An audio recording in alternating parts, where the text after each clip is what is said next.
Hello friends, and hello enemies. I've always loved Zoids since I was a child, and a while back during the pandemic, I went through a little bit of a Zoids mania. I was just stocking up on Zoids, mostly the model kits, things that I knew I did not have the time nor the energy to work on. And one of the things I stumbled across in my Zoids journey was this Revoltech Yamaguchi blade Liger. So I got the blade Liger, I got the Geno Breaker, and as far as I know there are two others in this line. There is a red Liger and a white Liger, but I grew up with the blue blade Liger, so this is the one I prefer. Anyway, I just never really got around to opening it, and now I see that Tomy is coming out with a new blade Liger and a Geno Soarer, and they're actually really affordable, so I was wondering if I want to maybe sell this and just get that. So I'm going to go ahead and open this today. Take a look at it, see if I would like to keep it or sell it and get the new blade Liger. Keep in mind that I also got this secondhand. It was pre-owned. I got it from Ami's used section,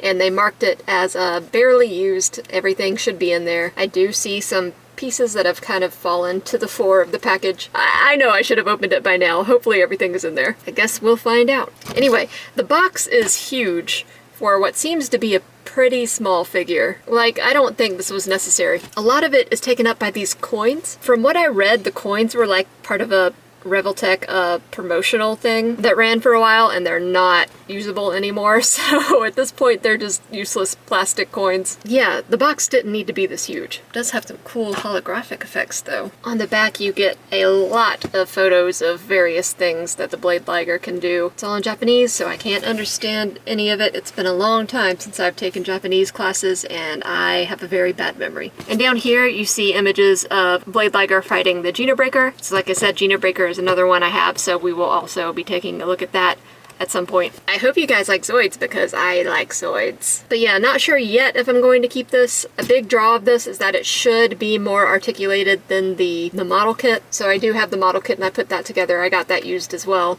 So it was half built. I put the rest together and it looks fantastic, but you cannot move it or it will just fall to pieces. So hopefully this is something that can actually be moved around and posed. It might just be very frustrating, I'm not sure. I'm going to try to keep the packaging in pretty good condition in case I resell it. Whoa.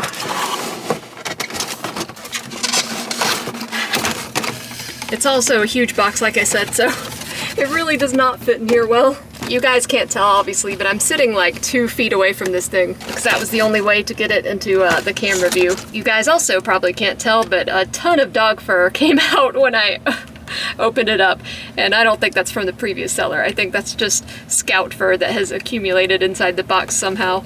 But yeah, you see all this? This is pointless. There's no need for all this packaging. I mean, I low-key kind of hate it when companies do that.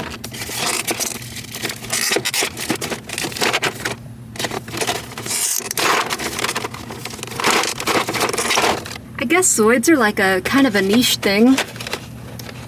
You don't really see people talking about them much nowadays. You didn't even see people talking about Zoids much back when they were more popular. Maybe I'm just not hanging out in the right circles. But I especially never knew any girls who were into Zoids.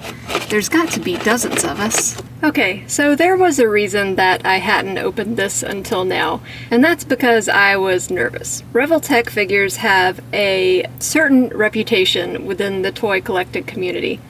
A lot of people love them. They love the amount of dynamic motion you can get out of them.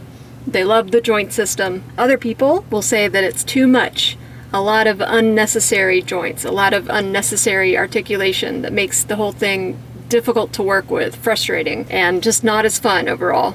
I'm in the latter camp, unfortunately. So my worry was that getting this figure out wasn't going to be fun, and I was correct. To start out with, it'll come with these pliers, and these pliers are supposed to work with the joints like specifically made to pull them out. The Liger also came with extra joints, which is great.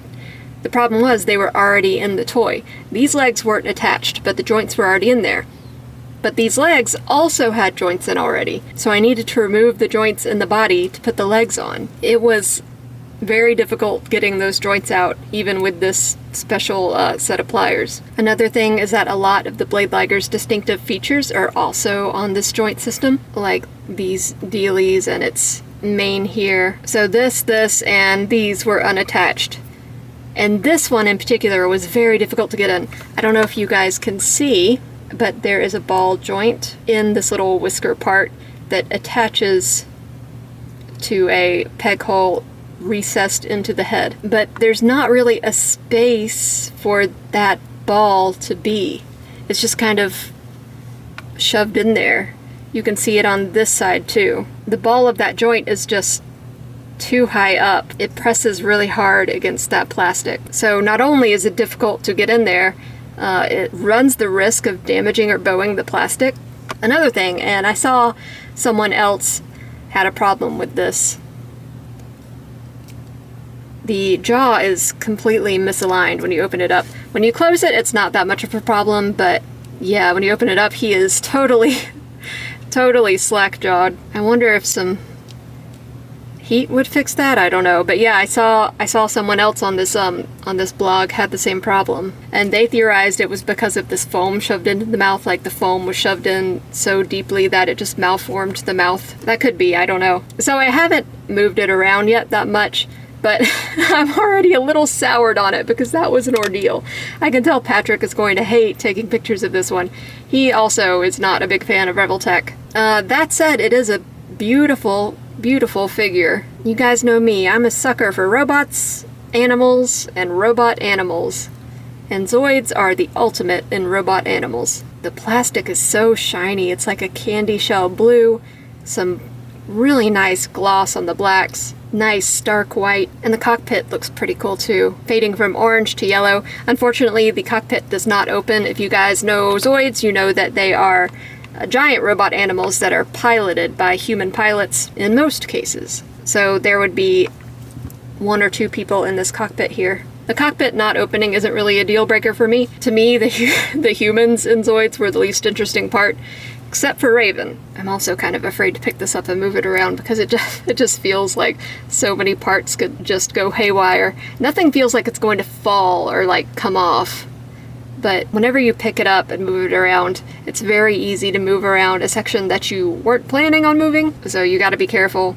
That's another thing about Revoltech, is just to get the pose you want, there's a lot involved. So as I said, we've got mouth open, but he's all slack-jawed. There's this chin area that's articulated, I guess for when you want to have the mouth open. But yeah, I don't think that was necessary, because in the show this thing doesn't go back when its mouth opens. I mean, obviously things have to work differently in real life than they do in a cartoon, but I always feel like, why didn't you just take the model from the cartoon and just model it on that? Because the Zoids were 3D models and they had to make it so they made sense, like parts didn't intersect and stuff. This chest gun is articulated. And these fins are all articulated, some more than others, some are being a little bit stubborn. So I mean, it is nicer than the blade Liger I have, just because it actually, you can pick it up and move it around without it completely falling apart, which might not be a problem for all blade Ligers. The one I have is the van version from the anime, so newer releases of blade Ligers might not have that problem. Typically, the older ones are a lot more finicky, prone to falling apart, prone to plastic snapping. The newer ones are a lot better engineered, better plastic. Unfortunately, the van blade Liger is old, so I built it and I posed it and I don't touch it anymore. Some head tilt. And just to be perfectly clear, I'm sure there's going to be a lot more that this Zoid can do that I don't touch on. I'm sure that there's a lot of articulation I'm actually going to miss. Part of that is just that I'm afraid to move it. So please don't at me in the comments saying, well, it can also do this and this and this. It's like, yeah, I'm sure it can. The downside of going into these reviews blind and not reviewing the figure beforehand is that we don't always get to some of the features of the toy, and I know some people don't like that, but that's just how it is. So we've got neck articulation too, which is nice. Of course, we've got leg movement, and so these also arc out.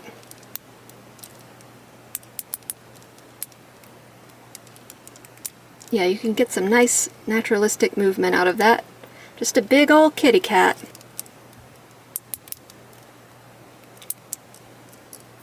I will say it looks pretty svelte in the middle.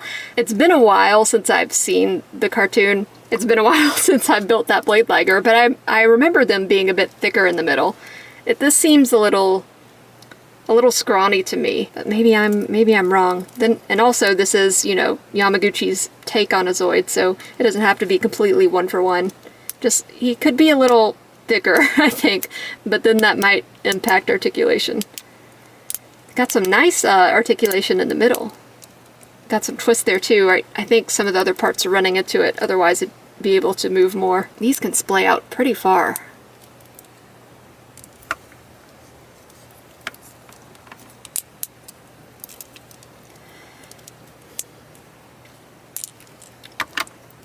For as frustrating as this thing was, I do like it. It's just really pretty. Which is, I don't know, I kind of was hoping I wouldn't like it so I could just go ahead and sell it. But I don't know, it's pretty nice. It also comes with a flight stand, which we'll look at in a moment. But yeah, if I like the Gita Breaker too, I'm going to have to keep both and just have them in a display fighting each other. Yeah, I was hoping I wouldn't like it so I could just sell it. Is that weird? No, I'm sure some of you have felt the same way. So you also have this tail. It's got several different articulation points, so plenty of movement there. Once again, the tail is a little scrawny. I don't recall it being this scrawny, but I could be totally wrong. It's been a while since I've dipped into the Zoids world. I actually have quite a few model kits that I haven't built yet, and Patrick and I were thinking of maybe doing live streams where I build a Zoids model. The only problem with that is that Zoids, these models take a lot of concentration. They're very complicated at some points, and I have a notoriously short attention span. So I don't know if I could live stream and build a Zoid at the same time. That might be beyond my capabilities. I mean, I can try, maybe. I have a couple less involved model kits that I might try it out on first. We'll see. So here are the blades. I don't really know how they work. These fins are in the way. Okay, there we go. They just kind of fold down. But yeah, these fins are articulated, the blades are articulated. You could even get some rotation out of them. Man, this thing is cool. Darn it. I'm wondering if I'll feel the same about the Geno Breaker because it looks kind of off-model to me. I feel like both the model kits and the Revoltech figures for the Geno Breaker give it a longer neck, which I don't like that. I'm a Zoids purist. Normally I'm all for like different takes on stuff, but I don't know. When I get like a Zoid like this, I want it to look like it's exactly from the anime. Just because that's what I grew up on and what I love. And I typically only care about model kits that are from the anime. Like, I don't care about Zoids that you don't see in the cartoon. Yeah, lots of little bits and bobs. I still think there's just too much, like, this doesn't need to turn that way. It's just too much articulation in some spots. That might be just a Madison issue. But yeah, this, oh, I don't know. It's so cute. What just a cute little guy. I think it can sit too. Oh, that's adorable. That is pretty cute. Okay, so it'll come with the stand, and there's also a white joint you plug into the belly. It's very difficult to get in, so there's definitely going to need to be some heat involved. Once it was heated up, it slid in alright, but yeah, it's impossible to get in otherwise, at least with mine. And then you just insert that in here. And so then you can put it in a jumping pose. Well, someone better at posing than me can put it in a jumping pose. I'm not under any illusions that I'm good at posing figures. I'm really not. You'd think that I would be, since I'm an artist and I need to know how to draw different poses, but I lack the patience. I lack the patience and I guess the imagination for that sort of thing. Fold down the blades. Open that slack jaw. There, and he's pouncing on something. Yeah, normally you want to like the toys that you spend a lot of money on. In this case, I kind of was hoping that I wouldn't, so I could sell it. And, you know, not sell it for like an exorbitant, like, scalper fee. Just, you know, get rid of some more stuff, make a little money. But no, I think I will be keeping this one, regardless of whether or not I like the Geno Breaker. I'm hoping I like the Geno Breaker too, because it's one of my favorite Zoids, but yeah, we'll see. Geno Breaker is, unfortunately, a lot more complicated than the Blade Liger, so it has the ability probably to be even more frustrating than this one.